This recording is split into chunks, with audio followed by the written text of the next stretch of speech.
مكانا الشيء المالو الشيء لما تيجي أقوله عن دادي ولا مارسي المالو الشيء لما تيجي نحن مروجيو حنان مذني وانتي عودتو مكانا الشيء المالو الشيء لما تيجي أقوله عن دادي ولا مارسي المالو الشيء لما تيجي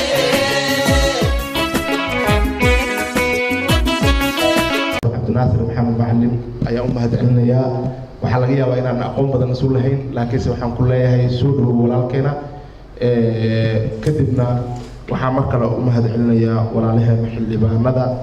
iyo maaragtay mas-uuliyiinta kale odayaasha dhaqanka haweenka dhalinyarada bahda saxaafadda iyo culimaa udiinka kasoo qayb galay barnaamijkan waxaan leeyahay sidaas ugu howshay run ahaantii in bulshada lasugu keeno waa wax aada iyo aada muhiim u ah waaye waana idin soo dhaweynaya maxaa la yidhaahdaa xaaladda deegaanka haddii aan xawaar maaragtay laba kalamadooda ka yidhaahdo xaaladda deegaanka oo maaragtay degmada Walaweyn waxaa isku kaya dambeysay waxaan malaynayaa ilaa 10 maalmood ilaa iyo 40 maalmood meelahaas laba isbuuc haddii u badato maaragtay meesha degmada aan joognay kulley Maryan xataa gudoomiyaha ururka haweenka gobolka aydan waana la socotay kulley baraha bulshada inta badan dadka ku xiriiro waxaan malaynayaa oo aan saaxiibka ku nahay way la socdeen ama warbaahinta aad iyo aad deegaanka run ahaantii dhanka xaalad jiilaal ayaa iska jirtay laakiinse markii loo fiiriyo jiilaaladii hore waxaa malaysaa inuu jiilaalkani xawar ka yara qabow yahay ilaahay waxaan ka rajeynaynaa roob gadaashan hadda waa ay bilowdeen ilaahay waxaan ka rajeynaynaa in roobkan maaragtay hadda maaragtay sanadkan in uu kaga dhigo mid barwaaqo ah oo wanaagsan oo bulshadana maaragtay insha Allah ku barwaaqoodo ilaahayna maaragtay abaarta kaga dulqaado waxaan rabaa inaan kelmado yar ku daro oo ku saabsan xaaladda deegaanka qaasatan magaalada Walaweyn markaan tagnay maxaan ku soo aragnay magaalada Walaweyn waxaan ku soo aragnay magaalo horta maaragtay oo cabsi weyn oo hadda al-shabaab laga qabo aysan jirin oo qof kastoo mas'uul ah tagi karo gurigiisa seexan karo oo maaragtay aad iyo aad run ahaantii shaqo badan loogu qabtay ayaan ku soo arkay magaalada laakiin isbedelkeeda maxaa jira magaalada waxaan malaynayaa gudihii ugu weyn tahay qofkii yaqaano amba kale ka warhaya dad badan oo laga yaabo inaysan tegin deegaanka laga yaabo ama deegaano kale ku dhashay ama xamar ku dhashay inay jiraan ayaan rabaa inaan fahamsiiyo horey magaalada ganacsi yara ku yaalo goobo yar oo ganacsi ku yaalo suuqa weyn iyo kulli magaalada gudaha ayay jiraan magaalada waxaan ku soo aragnay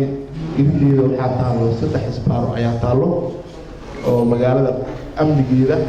oo hadda aan sheegayo oo gudaha maaragtay ay ku jirtayna fool xumeeyey maxaa la yidhaahdaa ka dhigay wax oo aan u qalbin maxaa la dhahaa isbaarooyinkaasi kor yaallo maxaa la yidhaahdaa wax dhabtaa ka hadlaa soo maha misle fahamsana maxamuud haye waa xildhibaan haye waa ka hadli karaa maho xataa dhaliish haddii ani ila soo gasho waa sheegaa xataa xildhibaanada la soo gasho waa sheegaa raalli ahaadaya marka mise waa aamusa ya marma kasalaxa mise aamusa maxaa la yidhaahdaa 3 isbaaraa taalla magaalada hadda xalay wufuud kalaa joogta mid afraadaa lasoo dhiga hadda xildhibaanada haddii bishaaro tahay haddii kaleba xildhibaano facoood ahaa magaalada tegay weliba deegaan doorasho kale leh walaalaheen waaye isbaaro kale soo dhigeen xildhibaan taraafig waa kana magaaladiisa dad kale maamulayo xildhibaano ah aniga waa nalka weya xildhibaan hadduu imaado nalka weya maho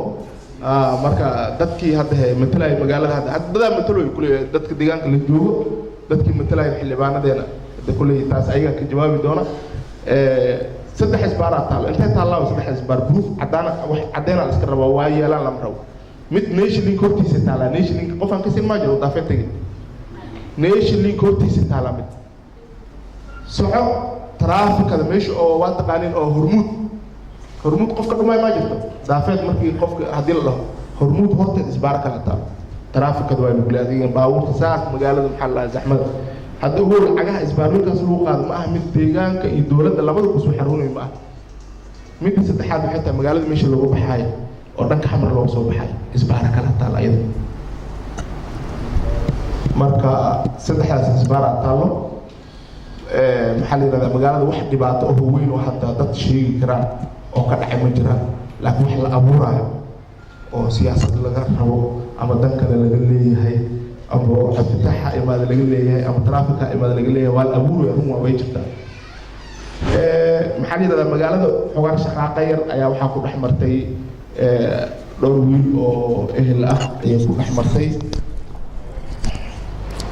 dhowr wiil oo ehel ay xogaan shaqaaqa yar ku dhex martay magaalada waa ka xunaa run ahaantii dad Soomaaliyeed oo shaqaaqa meel ku dhex martay mar kasta waa ka xumaanina dad muslimiin aan nahay Sooma okay markay shaqaaqa ku dhex martay bedelkeedii waxaa la sameeyay xildhibaano walaalaheen ah oo deegaan doorashadooda deegaan kale ay tahay ayaa baxay meesha tagay xildhibaanada deegaanka ka soo jeedana ka annahum khushbu musannada bamiya xildhibaanadii waa sheegnay maamulkii waa la hadalnay baladogle ka degeen baladogle joogaan okay maxay tagi doontaa marka magaaladaas ay sii socoto haddii wiil ka imaaday oo reer waqooyi ah iyo wiil reer bari ah isdagaalaan xildhibaano in Puntland iyo Somaliland laga soo dirmo hadan tookada kale saas ma ho ma qaldarahay haddii wiil oo ka imaaday Kismaayo iyo wiil ka imaaday gaalkacay isdagaalaan xildhibaano galmudug iyo xildhibaano jubbaland xildhibaano deegaanka matalaya waxooda mid difaacanayaan ma ho ana meesha matalo qabiilka isdagaalo qabiilku raba ha ahaado yaa ka mas'uul ah waxa ka mas'uul xildhibaano laga doorto macnaheedu qabiil kaliya ma magaalo kasta hadda afgoy tagtid hadda daafeed tagtid hadda boosaaso tagtid hadda Kismaayo tagtid qabiil soocan miya qabiil oo badnaa kara Soomaaliya Sooma la qabiil soocan oo hal jufar reer hebel ma ahina hal qof kala aan tarixin ma jirto waa may marka dambe waxay gaari doontaa gabar laga soo guursaday maxaa la yiraahdaa Hirshabeelle iyo hadday isku dhacaan maxaa lahaa Soomaali galbeed wiil ka imaaday oo isku dhacaan ama xirada ciidana meesha degan xiraha ku taalo dadka deegaanka dhiibay dhulkoodii waa asalkooda xira ciidana laga dhigay xirada ciidanka laga dhigay maxaa la yiraahdaa maxaa la dhahaa bedelkeeda maxay u keentay qasaare u keentay korkood xildhibaano kale lagu soo dejinaa ciidankooda dadka deegaanka tababar ma ka helayaan waxay u dhowdaa marka dambe intay mudaharaadaan in dhan xirada baladogle anaga iskale Mareykan uu naga guur dowladda Soomaaliya meel kale xiraha ka raasata anaga dhulkan anaga awooyaashan lahayn anaga dhiibnay shalay saxiixeena ku dhiibnay geeleena daaqay tuulooyinkeena ku yaalay ileen waxba kan faa'iidaan ganacsiga hadii qof shaqaalaha laga rabo xiradaas Soomaali meel kale laga doono shabeelaha u saxta laga maqaato marka xildhibaanada ayaga laga rabaa xildhibaanada joogtaa koonfur galbeed waa iskala tagay waxaan xasuustaa ma aragtay xildhibaanada koonfur galbeed naftirtooda aad deegaan doorasho si kala leh tusaale xildhibaan wuxuu ka imaaday xudur xildhibaanku xudur ka imaaday afgoy hadda dhibka dhacaan inta badan waxa loo diraa xildhibaanka yaqaano reer afgoyga fasalu ahla dhikri in kuntum la ta'lamun asa yaqaano asa dadka kale yaqaano qabiilku hal raba isku dagaalo dadka raba isku dhaceen xildhibaanka reer afgoy curadkiya joogo xildhibaan daqar aabe waxa la leeyahay meesha soo xal waxa laga yaabaa dadka isku dhacay afgoy isugu dhacay inay yihiin dadka imaada qaarna gaalkacay ka imaada asalkooda qaarna Kismaayo asalkooda ka imaada laakiin ninka xalinaa xildhibaan daqar waa maxay u dhici weysaa hadda waa su'aasha la isweydiinayo waa ani waxa hayaa dokumentiyaal cad hadda codadka saakay oo idaacadda ma aragtay laga soo daayay waa dib u heshiisiina qabanayna la leeyahay xataa xildhibaanadii oo ma aragtay deegaanka ka soo jeedanay maalin bay maartay isfurfuri doontaa Englishka yiraahdo a day will come maalintu way imaanaysaa maalinteeda in lays dhiibin waa ognahay gobolka ilaa iyo isticmaalkii qori isu dhiib ay ahayd in dadkan dhibka lagu hayay hala soo mariyo kale asayle waxaas ee dhacayo dhan gobolka waa wax laga shaqeeyo hay waa strategically maanta oo aan ku jirno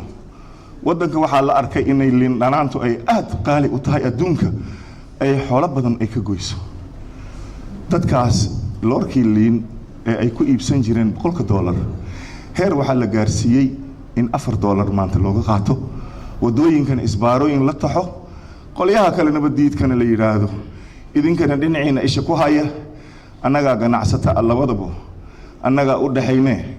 lacagna waa amaahinaynaay hadday gudi waayaan beeraha aan kala wareegnee iyaan beecooda dhaafin $4 $1 ninka guraayaa iska leh $1 baabuurka iska leh $1 waxaa iska leh ninka beerta $1 jamaacadii kala qaadanayso ninkaan nolol maa loogu talagalay markaya wherever you go gobolkaasi tag wax sustainable development waa kan Cabdifataax adoogiisa waxaan u malaynayaa gobernatoor reer daafeed ugu horeeyay Cabdul Yuusuf oo ahaa ma gartay ma haysa tan iyo waagii aabahaada ilaa ay hadda adiga had nala tahay gudoomiye ku xigeen gobernatoor maaliyadda mashruuc la amaani karo oo shabeellaha hoose ka soo jeedo magaalada doonta ka soo qaato ma jiro sidee loo dhici lahaa iyo dadkan sidii loo barakicin lahaa iyo sidii madaxa looga fadhin lahaa iyo si aanan dadkeeda u noqonin dad jira intaasaa la isku bahaystay laakiin waxa waaye intay socon kartaa waaye hadday xildhibaanadii ay ka shanqarinayaan ay leeyihiin enough is enough way nagu filan tahay intaa in ka badan ma socon karto dhalinyarada ay leeyihiin ma dulqaadan karno intaa iyo wixii ka sii badan waxaan u malaynayaa ninka qayrka loo xiirayo soo qoyso ya qofna markaan inuu ogolaanayo u malayn maa in lejaan lagu sii haayo forever ya nin walba hooyaa dhashay 9 bilood uurka lagu qaaday ninka hadduu Nabi Maxamed uu diido haddii naarsad ked waaye isaga marka waxa waa in la iska celiyo waaye uu khaslow ومن قتل بدون ماله فهو شهيد يا رسول صلى الله عليه وسلم مالك شرفت هذه الجوج ماذا هنا استفاعت إلى كوبني لكن أنا ولي مليهن دجال دتكينا وديارية وحد دجال ما نقول لين ردينا مايا ولي وحنسي ترينا إن ودن كان ما دام ناكتي إن ويل ناكت أي كوكب ستي gabadhii iyada cunuga ay dhashay iyadoonan dhalin Nabi Suleymaan markii loo geeyay labadooda mid walba anaa dhalay ay leedahay markuu yiri waxaan xukumayaa labadiinaba intuu sakiin ii keeno yiri ituni bi sakiinin ashiqahu nisfayni sakiin ii keena laban u kala dhigayaa midba nuskeed ha qaadatee tii iyada aan dhalin markiiba waa la soo boodi waxay tiri ii jar nuskeyga isi nuskeyga tii iyada dhashayna waxay tiri maya intii ayay nus adiga u kala qaybin lahayd ayada iska sii ana sabraye anaga dadkan wadanka hadii la kala qaybiyo ay uma naxayaan laakiin anaga in la kala qaybiyaan diidaynaa way waa laga naxay ya lahaanshahaas anaga nagubaya ma gartaya oo wadanka hala burburiyo iyo hala qaybiyo iyo hala jarjaro iyo anaga ma iimaanayso sababtoo ah indigenous people wana anaga dadka wadanka iska leh oo ayaga u naxayo una turayo civilization sidii sabab muxuu ahaa ama ilbaxnimo mid ka bilaabata hareeraha wabiyada iyo badaha intaasna idinka ku nool gobol badna haysto barina haysto ya wabiya haysto ya caadi ma aha ma gartay caadi ma aha waxa la idinku haysto caadi ma aha ceelkii gaaska oo mareeray ku yihiin waa idin dheer yahay iyo wax kale oo sii qarsoon ilaa iyo baraawe ma gartay marka walaalayaal odayaal wiilasheena qaaliga ah in indhaha aad furtaan wax aan ugu gudbi karnin ay tahay midnimo laakiin hadiiba daafeed uu ka soo bilaabo professorka lan jambalul ahayne ana nyoron garashim oo qaado ada ayat barbaare oo dhaf adina ayo erdu ma biso dhawid adina hiifmugu adina huwaarwo hadii lagu bilaaw adigana sidoo ku sheegay waa lagu aray bixi odayaasha iska ilaaliya lagu laa hadda koodhe allaba taraafika iyo rageeda intaana la gaarna adaab iska aray baxayo markay hadday afarta kale ka hor yimaadaan ya intee dadkaasi waa dadkaan aqoonay taariikhdooda aniga aan lay baraynin wadkii SOAL markuu ku guuleystay ninkii Maxamed Yarow ee Jambalul u dhashay Hubeer iyo Alain Salawad aha SOAL ay ahaayeen inta kale xisbiga markii codka laga helay ayada waabsideeda u kululeyd taariikhda markana looga sheekeeyay marka ayaga marka habeenkii reer Jambalul waaba hooyan waayeen baashaalkii maadaama kursiga ay ku guuleysteen Maxamed Yarow u helay Hubeero marka waxa waaye oo ayagana gacan saar leh laakiin asagana uu iska rabay inuu naftirkiisa kursiga uu ku guulaysto ayaa nimankan walaalihiisa oo aan hooyanayn habeenkii oo dhan daafeed ayaga la iska hor imaanayso jambaluul la iska hor imaanayso ayuu yiri markaasuu yiri habso iyo haliimo hudraa usmaan isin hamigin haleena muusku hooyitaana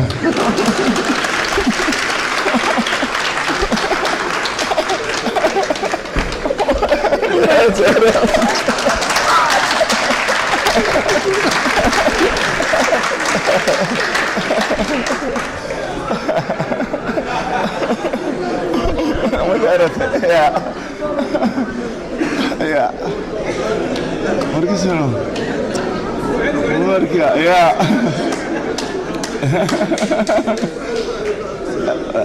markii jambaluul oo ayada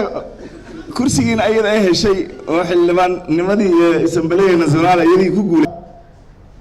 haddii matalaadii dadkii nagu lahaa ay wax qaban waayeen waxaa lagu qasban yahay in dhalinyaradu ay isku tashtaan dhalinyaradu ma aha inay siyaasadda kali ka qayb qaataan wax badan ay sameyn karaan wacyigelin ay sameyn karaan dhibaatada jirta ayay dadku soo bandhigi karaan haddii intaas la helo waxaa imaan doonta cidda gobolka leh in la kala ogaado cidda aanan lahayn marka labaad waxaan leeyahay hambalyo howl badan ku hortaala hoosha ku hortaalana insha Allah nin ka soo bixi karina taan filayna maadaama laga soo dhaxushay intaasoo dhalinyaro ah maadaama laga soo dhaxushay adiga gudoominimada lagu gartay inaad karteeda leedahay aan dareemeynaa insha Allah waana kugu hambalyeynaa ka urur dhalinyaro ahaan annaga gobolka maadaama la yiraahday ururka dhalinyarada beesha la yiraahday annaga ururka dhalinyarada gobolka maadaama aan cid kale oo aan metelna ma jireen waa isku danaanahay isku hadafanahay isku meel la wada soconaa wada shaqeyn dhow aan wada yeelan doonaa hadii Ilaahay teeda kale gudoomiyaha fitaha sidoo ka dhawaajiyay dhibaatada gobolka haysata gobolkan dhibaato badan haysata haddii hataa injoonida ka shaqeynayaan waxaa waaye injoonida dadka deegaanka iska leh maaha cidda gobolka matalaysa cidda dadka gobolka ka soo jeeda maaha laakiin dhalinyarada waxay muujiyeen dhibaatada jirtay inay ka hortagaan oo ay sameeyaan wax kasta facooda ay sameeyaan laakiin taas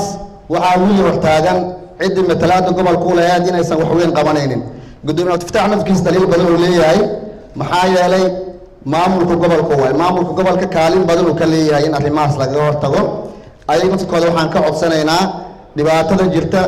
inaysan qayb ka noqon aysan ka aamusin meelo badan ay ka hadlaan cidda qusayso oo arrintaas ka hortagi karta inay wax badan u sheegaan xildhibaanada federaalkana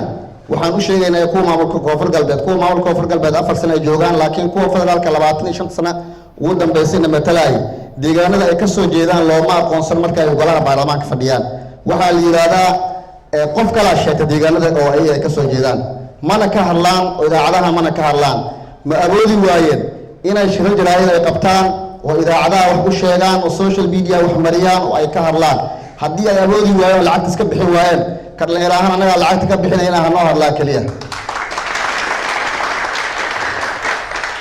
haddii ay awoodaanna ha sameeyaan waxa facooda sameynaya maalin kasta waxaan aragnaa shirarka markii laga hadlaayo xafladaha iyo shirarka jaraa'id markii laga hadlaayo wax yar markay dhacaan deegaanada kale waa laga hadlaa laakiin weligiina ma aragteen xildhibaanka oo ka soo jeeda u dhahaayay Shabeellaha Hoose oo federaal ah dhibaatada gobolka ka jirta ka hadlaya weligiin ma aragteen taas dhibaatadaas waxaa waay dhibaatada haystay ka mid tahay kuwa koonfur galbeedna ayaga raadkii raaceen aamusnaantii ayeen aamusnaan ku dareen taasi ma wanaagsano ka dhalinyarahan annaga waa ka soo jeednaa barnaamijkaas waxaan ka codsanaynaa waa idin jecelnahay xildhibaanayna tihiin waana matashiin adinka meesha maanta joogtiin annaga bari tagi karna marka laakiin waxaa idin ka codsanaa waqtigiina waxa idin ku xasuusta sameeya deegaankan cid leh cid kale hala kala garto kamid ahay waan kamid ahaan jiray marka waan ku faraxsanahay gudoomiye Cabdinaasir Maxamed Macalin ku hambalyeynayna waxaan ka rajaynaynaa afladii labaad oo aan ka qayb galayo dhalinyaro oo gobolka Shabeellaha Hoose wax ay ku sameysanayaan waxaan ka rajaynaynaa inaad adigana aad noqoto kuwa isu keen lahay dhalinyarada beesha kaliya aadan ku ekaanin dhalinyarada degmada tuulooyinka wixii oo dhan inaad isu keento run ahaantii dhalinyaradeenna aad ay gadaal ay jiraan way dambeeyaan dadka kale wax badan ay barteen xildhibaanada iyo maxaa la dhahaye dadka kale ay wasiirada anagana matal waxay aaminsan yihiin inaysan jirin dad iyaga matalaan way ogi inaan jirno laakiin waxay aaminsan yihiin in idinka aad baqaysaan aad cabsanaysaan oo gadaal jirtaan haddii aad idinka hortiin aad soo martaan haddaa hadashid xildhibaanka naftirkiis xataa aad dhaliishid in uusan wax qabaneyn uusan hadlayn xataa uu hadlaa because geesi uu noqonaa hadda maba aragkabo in maxaa la dhahay dhalinyaro ama dad haween ama siday ahaataba oo xildhibaanada xitaa uu gubaabiyo ma jiraan markii guryaha la isku imaada la is acaaya oo la is dhahaa maxaa tiin iyo hebel maxaa tahay iyo adiga saasaa tahay waa la is caaya marka banaanka la soo aadanay qof hadlo ma lahan marka waxaan rabaa xildhibaanada koonfur galbeed dhaliil ma lahan run ahaantii xildhibaanada federaalka ka dhaliil badan saa ani aaminsanahay because xildhibaana waxaa arkaysaa oo hadlaayo inaad qori haysid keliya looma hadlo waxaa loo hadlaa inaad adig geesi tahay oo hadli kartidaa loo hadlaa wixii jirin waa la sheegaa inay xildhibaanadan waxaa aaminsiina umale in kuraas laga qaadanayo hadday hadlaan markuu koonfur galbeed marka waa mahadsantihiin waa ku faraxsanahay inaan maxaa la yidhaahdaa aan kulmayno oo aan in wax la wada qabsada laga wada hadlaayo waa wax muhiim ah qof noo maqan ma lahan koonfur galbeed iyo waxaan leenahay 6 gobolaan leenahay haddaan nahay anaga iyo reer koonfur galbeed ilaa reer digli mirifle waxaan rabaa inaan ka wada shaqeyno inta la haayo see looga shaqeeyaa inta maqana see loo soo celiyaa ilaan inta horta barasho wanaagsan lanka professorka lan walban ilaahay wixii us indhiibo oo calaamad us leeyo wixii us oo hadiyadiis isla markii baa la fahmay lanku calay masaarni baa lan had intuu ina kasaani waa dagaagna barate calay masaarjay barashadiis iyo falhadnimadiisba may ogaadaasana dhammaan unqoolkii hor leno weliga inayna is aragna dhintuun dhalinyaro ah taraafika haddii dhagaal ay ku dhaagaaseen odagu qataarka oo lankasiin matalaaye beelweynta jambaluul todoba gamaas gaar ahaan lankasiin masalaaye lankuu ahaay qaada qabo malintugna dangle oday ah moojinin anana magabo baniye insha allah باذن الله كريم inkastoo yigaartay walku taataabideen lanka dhalinyarada gobolka iyo naay gudoomiyaha gobolka aad iyo aad xildhibaanada aftiinayeen jawaabtiye kuleyti mis weedaarsadano insha Allah باذن الله كريم xafladda markii hormay furitaan ka jiray siyaasad ma macnaha idliki toogooda waayo amalki bartilmaameysada ma maadaama unan taasa hal qabsanin haytay gabadka taasa ki gabadana ma ojinina waxyaalaha professorka sheegaha gobolka aad iyo aad aan taabid lahayn lan jinoole ki dabna way ilay lanka gobolka saadi degmaday saadi deegaankay saadi iyo dibin heshiisinki suubi isna ogtiin anana oga dawladda federaalka aadiyaba unu suqayliya bariyeen kasmaanya ku qayliya gaadamin buulaha ku qayliya lanka lambel saaran ma walwalbina ma waa BC mooski galayaan bidaar sibig dadka galaase walaaqaas inta sibig sini galina kullayta reed qaadje teesi ma korka inki wareegdo way to meela ku uriyo waa abda fataali ama diblin ku uriyo waayo sumaana ma tan leeylah muujinida walka marka hore waxaan soo dhaweynaa xambalin u diraa gudoomiyaha dhalinyarada beesha Jambaluul gudoomiyaha ururka dhalinyarada beesha Jambaluul waxaan leeyahay soo dhawow xambaliyo waxaan leeyahay mudane gudoomiye shaqo badan ayaa ku hortaada taala waxaana loo baahan yahay inaad ka shaqaysid midnimada beesha iyo dhammaan midnimada beelaha digil iyo dhammaan gobolka Shabeellada Hoose waxaa loo baahan yahay inaad maaragtay midnimadaas si maaragtay xagar la'aan ah inaad ka shaqaysid waxaa kaloo aan leeyahay xafladan dadka soo qaban qaabiyayna waxaan leeyahay soo maaragtay waan u mahad celinaa dhammaantooda waa mahadsantihiin horta waxay mudan yihiin ururka dhalinyarada oo hadda maaragtay gudoomiyaha ururka dhalinyarada hadda la cali masaaroy wax maaragtay guday si fiican maaragtay in gudayasho mudan dhammaan beeraha kala digilkan waxaan leenahay inay ku daydaan dhammaan gobolka Shabeellada Hoose dadka degan inay ku daydaan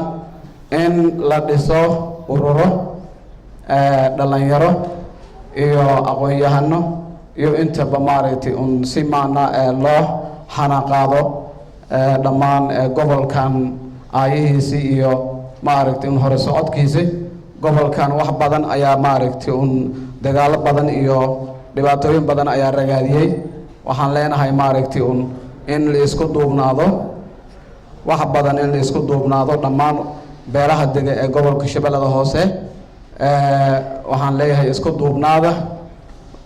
qaabka nidaamka hadda maaragtay un sahanka hadda socdana insha Allah waxaan rajaynaynaa in qof walba oo maaragtay un gobolkan degan oo ku soo jeeda gobolka waxaan leeyahay maaragtay un inay hore u socdaan ayna ku daydaan ururkan dhalinyarada ee beesha Jambaluul oo hadda maaragtay un ay oo gudoomiyihiisa la caleema saaray in lagu daydo ayaa mudan inay maaragtay aan ku dayano aad iyo aad baad ii farxad gelinaysaa aniga khaasatan gaar ahaan maanta inaan ka soo qayb galo xafladan caleema saarka Professor Cabdinaasir Maxamed Macalin oo loo caleema saarayo gudoomiyaha ururka dhalinyarada ee beesha Jambaluul way tagtay taagna loo heli maayo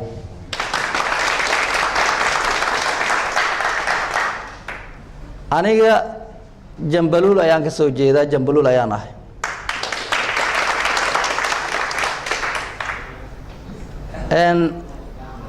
haddii aad u maleynaysaan inaan Jambaluul ahayn walaalkayga hortayda fadhiya oo Sheekh Yuusuf isaga ayaad ka wareysan doontaa qofkii aan garanayn isaga ayaa hoos u wareysan doona aniga Jambaluul aan ka soo jeedaa marka professorka la caleema saaray waa professorkayga waa gudoomiyahayga waan soo dhaweynayaa waxaan leeyahay hambalyo professor soo dhawow wixii karaanka anaga ah oo anaga ka xildhibaan ahaan aad nooga soo baahato oo koonfur galbeed garabkaaga ayaan taaganahay waanu ku taakuleynaa waanu ku taageeraynaa kolley maanta xaaladda magaalada Muqdisho aad u jeedaan aniga markii la yiri Jambaluul dhalinyarada ururka dhalinyarada beesha Jambaluul ayaa maanta caleema saaraysa imaam markii la yiri waa uma xaleynaa saaxiibkay xildhibaan taraafiko waxaan isri maanta meel la seexanayo iyo meel laga gambanayo madna ma jirtee bar maanta waqtigaaga la joogaa marka wixii oo hadda eeda iyo wixii markaas laga gaabiyay anaga naftarka anaga gaabiska oo gudoomiyaasha nagu eedaynayaan ayaga naftarkooda waxbay ka leeyihiin maxaa yeelay maamulkan koonfur galbeed 4 sano oo soo jiray 4 sano mar allaar markaan soo boodnaba ayaga ayaana lahaa aamusa wada salaaman yihiin salaan kadib dhalinyarada gudoomiyaha dhalinyarada ururkan ama is-urursigan looma sameeynin horta sida dad badan ay u fahmayaan arrin siyaasadeed looma sameyn annagu siyaasadna uma socono ninna kursigiisa uma socono la federaal walaa dowlad goboleed xataa waxaanan u soconin ninna isbaaradiisa uma socono waxaan aaminsannahay siyaasadda la'aanteedii in wax walba la qabsan karo annagoo awooddeena ictimaadayna annagoo dhaqaalaheena ictimaadayno inaan wax walba qabsan karno baan aaminsannahay sidaas daraaddeed baanan u dhaqaaqnay maxaan rabnaa marka inaan qaban annagu maxaan rabnaa inaan qabsano annagu waxaan rabnaa inaan qabsano arrintii qoyska oo la ballaariyey qoyska ilmihiisa isagaa waxbaro isagoon siyaasadna shaqo ku lahayn kiisa dhibaataysanu taakuleeya isagoon shaqo ku lahayn siyaasad qofkiisa xanuunsan buu daweystaa isagoon siyaasadna shaqo ku lahayn tii iyada aheedoo la ballaariyey oo Jambaluul oo dhan la gaarsiiyey taas baan rabnaa inaan hirgelino waxaan rabnaa inaan danaysano dadkeeni tabaalaysan waxaan rabnaa inaan waxbarno dadkeeni waxbarashada u baahan waan ognahay deegaanada Jambaluul ku nooshahay waa fara badan yihiin waana kala duwan yihiin haddaan ka soo qaadno daafeed deegaanada Jambaluul waxaa dhib ah oo ilmaha si dhib ay ku helaan dugsi sare haddii iskuul la helo waa iskuulle yaryar oo dugsi hoose dugsi dhexe dugsiga sare waa yar yahay